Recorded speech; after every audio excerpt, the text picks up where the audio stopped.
Kam nagaya fayyaa harka fuunee ashama jila jirtu hordoftoonni wal taasistuubii hordoftootaa fi daawwattoonni wal taasistuubiin arraan tana waan isin bashannansiisu qabatee isinii dhufe akkasuma galatoomaadhaa amma durallee like subscribe godhaa jennee isin turree gootanii jirtanii jajjabaatanii jirtanii waan jettanii fuulduraaf garuu isin abdannaa akkasuma arraan tana qophii bashannansiisota akka qabannee isin dhufne egaa wal taasistuubiin kan ittiin beekamu diraamaa adda addaatii fi piraankii fi oduu dur afoola jechuun fi waan bashannansiisuudhaan beekamaa jechuudha. Arraan tana immoo waan addaa qabannee isin dhufne isin bohaarsuuf jecha akkasi gama sagantaatti haa dachaanu amma gama sagantaatti osoo isin neeyne dura like subscribe share godhaa hin dagatina amma gara sagantaatiin isin dabarsa. Waliin inni qabadhee dhufee arraan tana afooshaa takkaatu jira. Afooshaan tun maqaan isii bilisiqinnaa jedhamti. Afooshaa bilisiqinnaa jedhamtu kana keessaa namtichi tokko saayyee jedhaniin. Yeroo namtichi hunduu gamma guyyaa awwaalcharra oolaniiti galgala waliin galanii kanniisa qalatanii foon kanniisaa kana hooqotti fannisanii qaanxeessanii jechuudha. Fannisanii akkasitti taa'u jiran ga'a. Hoggaa kana taanakoonni lama taanakaan guddaa fi taanakaan xiqqaan galgala fiigaa dhufan yeroo fiigaa dhufanii amma ol seenanii boochatti qaban. Bocah keessa kana duraa dhaabaa jedhanii bilisiqinnaa tun. Eessa ooltan guyyaa jedhanii ni beekta. Bar guyyaa ni sodaannee jedhanii maal sodaattan jedhanii gaafatan. Aduu jiraami aduu keessa hoggaa deemnu mataan keenya kun waan rifeensa qabne jecha aduun hoggaa nutti baate mataan keenya kun foon fakkaata ni calalaqaa allaattiin dhufteeti mataa keessa nu dho'iti jenneeti sodaannee jedhanii ni beekta. Akkasii gaa tun badii jalaa isin hin baaftu. Sanggaa keessa deebii hin qabne akkana firra garangalle fidadha jedhaniin. Kana namuu barbaada daawwate gaa'ii taanakoonni lamaan barbaada daawwate taanakaan guddaan kun ichi fiigee as fiigee dhabee fiigaa dhufe moggaa fiigaa dhufu manni bilisiqinnaadhaa kun u'uraa qaba. U'uraa qaba. Foon kanniisaa haa qalan san haa fannifatanii jiran san ni rarra'a. Waraabessi tokko karaa naannoo amaaraa kana dhufeeti waraabessi kun uraa tanaan kana foon rarra'u kana olee qabeeta.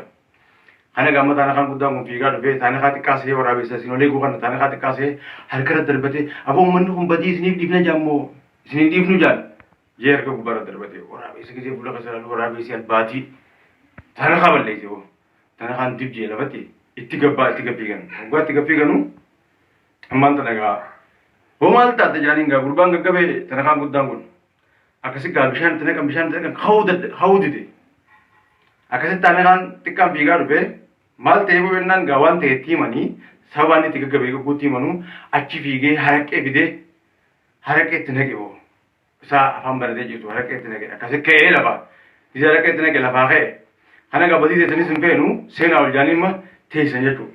Hoggaa teessan amma taanakaa xiqqaa kana fichaan qabee gabbee sagadaan bilisiqinnaadhaa tun diheera sagadaan isaanii jechuudha. Silaa mana jaaranii mana keessatti namni akkasitti qotee sagadaan isaanii diheera. Amma taanakaan xiqqaan kun gabbeeti gattaa'ee gaa ficcaanu jira. Asuma ficcaanu jirutti yaadaan kutee qaawaa hedduu takka yaadu jira beekta. Kan amma taanakaan guddaan reefuun tana waraabessi irratti albee baareessan garaa yaase gugugugugge fiigaa dhufe uumaa. Dhufeetuma gaa taanakaa xiqqaa fuula dura gattaa'eetuma albaatiitti gadi lakkisee bara. Hai reefu taanakaa guddaa akkas gooteeti taanakaa guddaan si harkaa baanaan na nyaachuu deemtaa jeetuma taanakaa guddaa kana qacamu godhee waliin dib akkasitti dirree tanarra gaa wal gangalchanii qaamni guutuun udaan ta'e bilisiqinnaan tun lambaa qabattee itti gabbaate. Isaanii akkasii wal gangalchu jechuudha. Lambaa qabattee itti gabbaate yeroo isaan gaamma aboo maal taatan jaanii gaa wanni jaan lambaan itti dhaame akkasii balaa isii haadhaamtu waan kana itti bashannanuun ooltan jenneeti dhufnee hordoftoota fi daawwattoota wal taasistuu fi ittiin bu'aaruun ooltanii ittiin bashannanuun ooltan jennee qabannee isinii dhufnee akkasitti hanga sagantaa biraatiin walitti dachaanutti ammoo like, subscribe, commentii cinaacha keenya dadhabaa yoo jiru irrina qaban irrina nuti qabnu namni irrina hin qabne hin jiru irrina nuti qabnu lafa nu yaada akkasitti commentiis nu godhaadha. Shares nu godhaadha like yookaan haga deebuusan yookaan ol deebuusan yoo yaadni keenya hin taane nu deebisaadha yoo yaadni keenya ta'e immoo nu ol kaasaa isiniin jaa akkasii daawwattoota waltaas. Jirtu hordoftootaa fi daawwattoota waltaasis YouTube subscribe like itti roobsaa Oromoo hayi subscribe like gochuudhaan cinaa dhaabbadhaa waltaasis YouTube keessanii isin guddisuu qabdan hayi waltaasis YouTubein kun Kenya waliin taanee wal haa guddifnu Oromoo wal cinaa haa dhaabbannu wal haa deeggarru wal haa miggaaru kanaafuu waltaasis YouTubein sagantaalee hedduuf keessatti hammatee qaba sagantaalee bohaartii TV sagantaalee garaagaraatis tan barnootaatis of keessatti hammatee ganaa dhufaa jira kanaafuu cinaa dhaabbadhaa yaadaa fi qeeqa qabdan komantii jalatti itti haqaa fi barreessaa fi akkasumas jajjabeessaan isiniin jaa gamanumaanuu maaksii kaawwannee jirra dhiifamaa maaksii kana gaa yeroonis yeroo koronaa waan taateef warreen biyya ambaa jirtanis biyya jirtanillee ka'u viidiyoo kana agartan yoo jiraattan akkasumas maaksii haa gizee yeroo gabbaatan fayyadamaadha dhukkubni haala maatii wajjin wal qabatee waan baay'achaa deemu jiruuf fayyaa keessanii eegaa fayyaa maatii keessanis eegan isin jaa gamanumaan nageetti waltaasis YouTube filannoo keessan haa ta'u. Ayyaa koo beleessa koo isinii ibsuu yaaletti jechuudha asirratti waan baay'ee isinii himee jira qophiilee sagantaa waltaasis YouTube qabattee isinii dhiyaate sagantaa afoolaa oduu durii baacoo garaagaraatii fi Frankie fi draamaalee garagaraa akka qabatee isinii dhiyaatu isinii ibsaa jira sagantaa kana garuu hordofuudhaan subscribe like share gochuudhaan jajjabeessaa Oromoon aadaa godhannu aaduma qabna aaduma duriiti wal jajjabeessuuf wal miggaaru wal utubuun wal cimsuun waan aadaa teenya taateef tanaan wal cinaa dhaabbaddaa wal jajjabeessaa isiniin jenna gamanumaan waan hordoftaniif waan hordoftaniif galatoomaa isiniin jechuu barbaanna.